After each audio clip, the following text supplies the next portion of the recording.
Fala galera, vocês que assistiram o vídeo da minha história, no fim eu fiz uma brincadeira, lembra dela? Então, no fim desse vídeo hoje eu vou responder porque tudo aquilo que eu falei que ia acontecer, aconteceu. Hoje a gente está aqui no meu consultório na praça, né? Para quem não sabe muito da história do consultório da praça, pode dar uma olhadinha lá no meu vídeo da minha história, que vocês vão entender o porquê e a importância desse espaço aqui para a gente estar fazendo esse processo todo, tá? Hoje aqui na praça, o que a gente vai falar? A gente vai falar um pouco sobre a parte do emocional do paciente, o quanto ele interfere em todo o processo, tanto de causar a dor, quanto interferir negativamente no processo de reabilitação. Como é que a gente tem que lidar com isso? E é bom a gente lembrar que cada movimento carrega uma história. E cada limitação que a gente tiver, ela pode ser uma limitação mecânica, ela pode ser uma interpretação emocional, ela pode ser uma resposta repetitiva de alguma coisa, e ela nada mais representa do que a forma como você se ajustou ao mundo, como o mundo te tratou. E muito importante também é a gente lembrar que o corpo não se movimenta sozinho. Ele representa nada mais do que você sente, do que você pensa, do que você vivencia, tá? E quando sensações ou sentimentos de medo, insegurança, dor entram nisso, o sistema nervoso ele passa a modificar esse movimento, reduzindo ele, protegendo, encurtando ele. E essas adaptações, com o tempo, elas deixam de ser momentâneas e vão virar o padrão. Você vai criar novos padrões de movimento. E aí sim vão perpetuar esse quadro de dor ou essa adaptação que a gente chama de um ajuste inadequado, uma adaptação inadequada, mas que você perpetua levando esse quadro de dor. Também é muito importante a gente entender que cada pessoa responde à dor seguindo o seu perfil psicológico.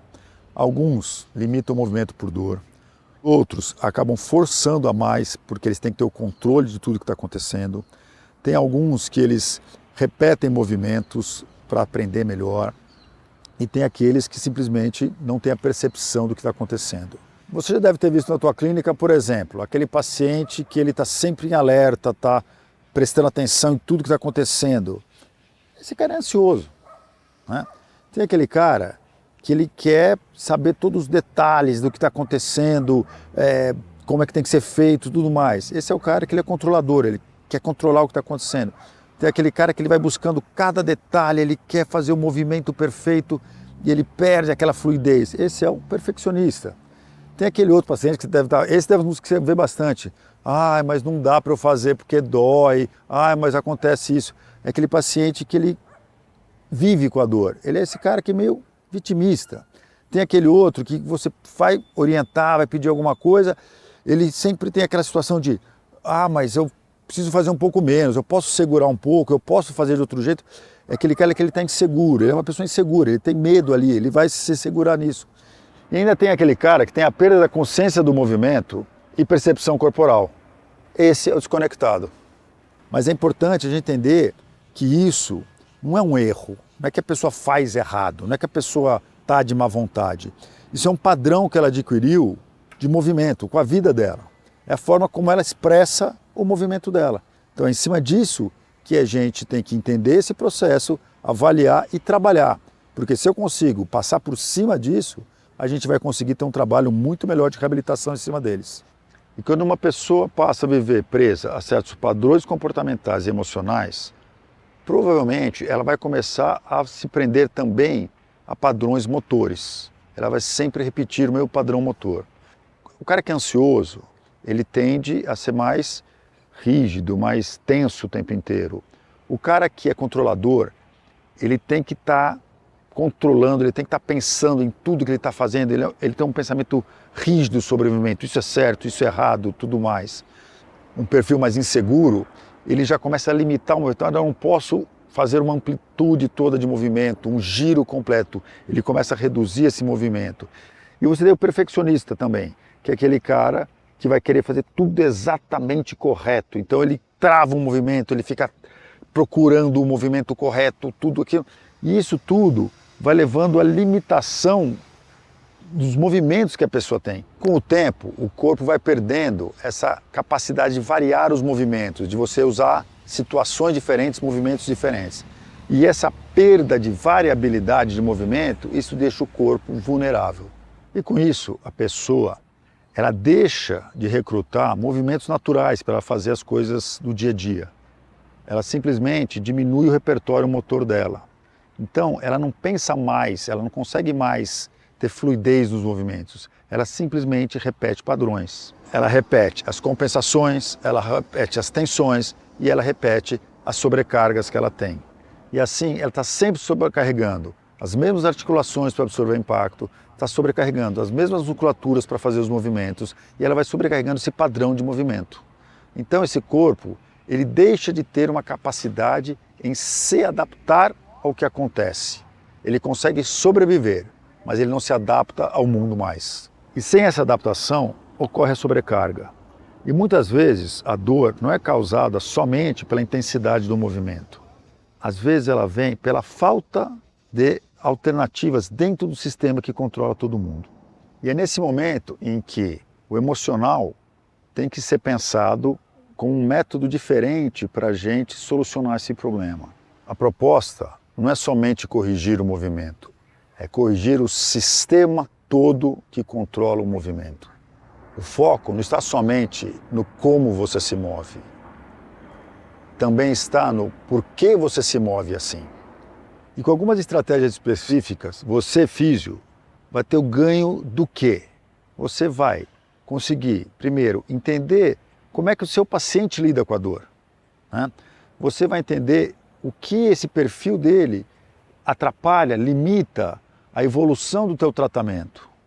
Você vai conseguir entender como é que você vai trabalhar motoramente esse paciente para ele readquirir confiança, ganhos motores, conseguir ir trabalhando essa nova capacidade dele em se readaptar às coisas. Então você está levando ele a todo esse caminho, a esse ganho total. E você vai abrir a possibilidade dele de o quê? De se adaptar aos movimentos naturais, a vida do dia a dia, as coisas do dia a dia dele com segurança e com liberdade. O que a gente está procurando aqui é o quê? É desconectar os problemas, deixar tudo livre. A parte cerebral, a parte física, você vai deixar isso livre, solto, com liberdade, para ele ter um enriquecimento enorme nos movimentos que ele pode fazer. E com isso, tirar todas essas sobrecargas de repetição que foi citado anteriormente, tá? Então é isso que você vai ter a capacidade de fazer entendendo todo esse processo. Porque o importante é você entender que o método não está querendo ensinar um movimento correto. A gente está realmente querendo dar uma liberdade para o sistema todo, para o corpo todo. Esse é o ponto. Não é aprender um movimento, é liberar o sistema para fazer qualquer movimento. E essa liberdade, ela permite ao organismo a desenvolver novas estratégias, novas respostas e uma nova forma de organizar o movimento frente aos desafios que ele vai ser submetido.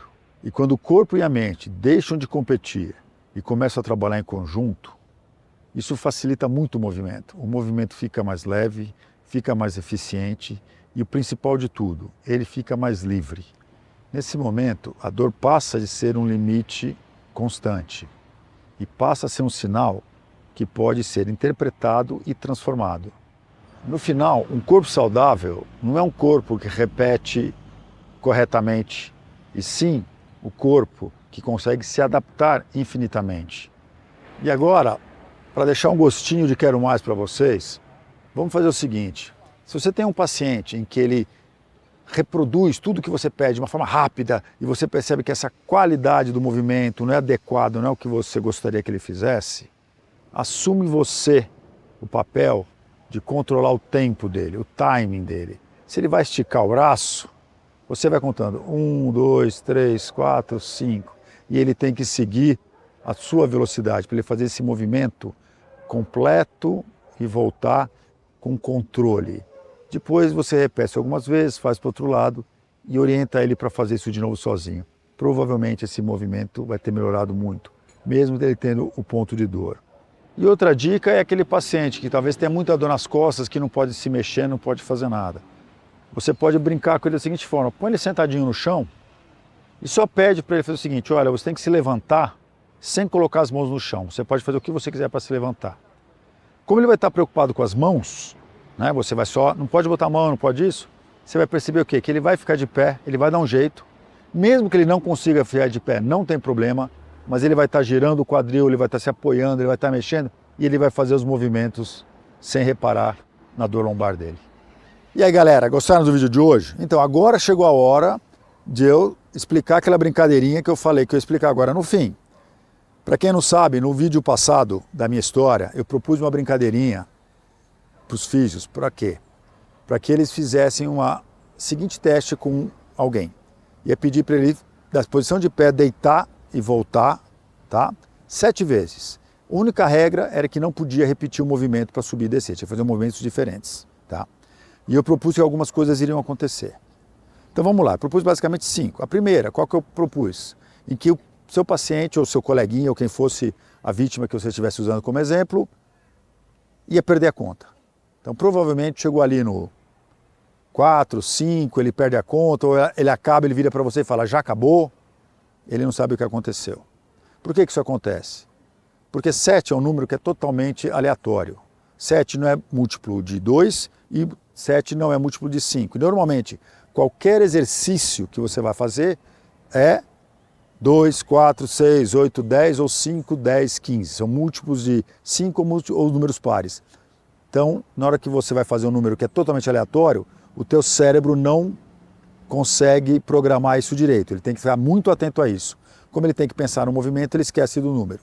Tá? Outra coisa, a tendência dele qual é? É começar o movimento sempre do mesmo jeito. Ele começou flexionando os 2 joelhos, ou botando um pé para frente, flexionando os 2. Em grande parte dos movimentos, o início é o mesmo. Tá?